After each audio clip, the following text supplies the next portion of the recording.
UFC Fight Night, Ribas versus Namajunas. Here's my experience. I see my haters proud of me now. When I'm around, it's all smiles. I took over my whole town. To start it off, I'll give the card a solid 6.5, 7. Not too impressive, not too bad. I was excited for the first fight of the night. It was Mick Parkin versus Muhammad Usman, the Ultimate Fighter winner, and Muhammad Usman versus Mick Parkin. They both undefeated in the UFC. Somebody had to go, and it kicked off the night. Overall, the first round of the fight, Muhammad Usman looked really, really good. Outside of that, Parkin pretty much just did whatever he wanted to.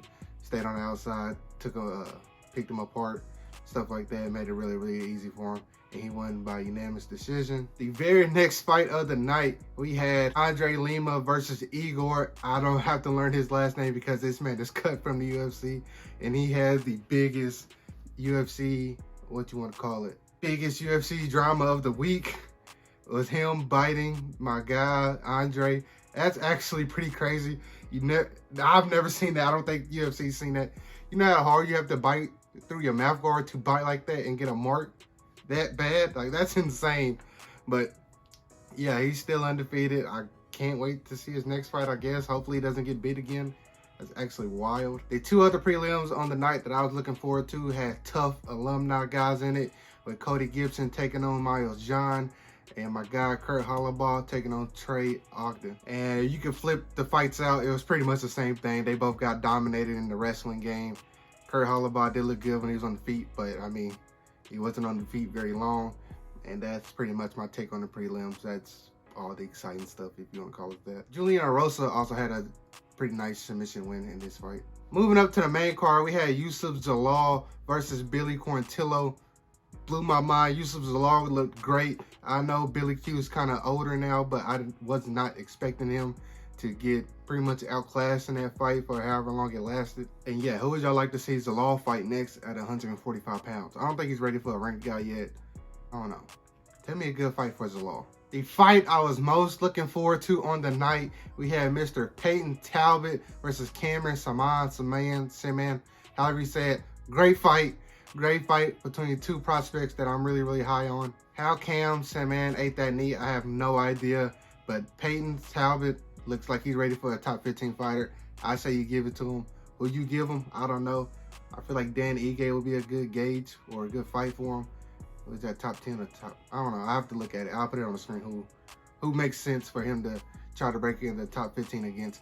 But 8-0 looked pretty dominant in his 8th fight. But what do you guys think? Let me know who y'all want him to fight next. And what y'all want to do is Cam Simon. That's 2 losses back to back. The Golden Boy returned, and this is the man that Ronda Rousey was trying to hype up. I feel like this version of him was a lot better, even though he was getting beat up in the first round also. But he also did turn around and get a finish in the first round. So at the end of the day, you see the win on his record. It was an ugly win, but he knocked him out, got him out of there. You love to see it. Who do you think Edmund Shabazian should fight next? And do you think he could actually turn his career around in the UFC and make a title run? I don't know. Y'all let me know. In the co-main event of the night, we had Carl Williams versus Justin Tafa. I mean, pretty much what you expect from somebody fighting Tafa, taking him down, controlling him. Not too much, not really exciting in my opinion, but you feel me? That's what you get most heavyweight fights. If one of them is a pretty decent wrestler, I want to say.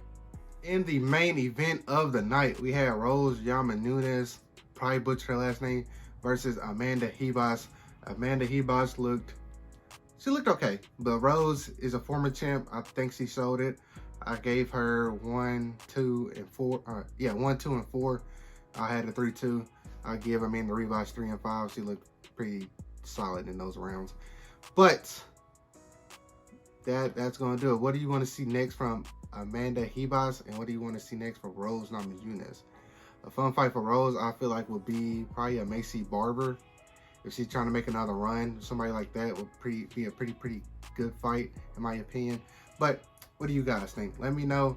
I feel like it was a solid fight card. This next week, we got Aaron Blanchfield versus Manon Farrow. I think I said her name right. Pretty fun card, in my opinion. Chris Weidman's returning. How that goes, I have no idea. Cedricus Dumas is coming back. I think he's the underdog, probably for a reason. They probably gave him another wrestler. The co-main is Vicente Luque versus Joaquin Buckley. Pretty solid card in my opinion. What do you guys think? Let me know. How did y'all like the fights this week? How do y'all see the fights next week going? Like, comment, and subscribe if you like the video. And like always, be good people. Peace.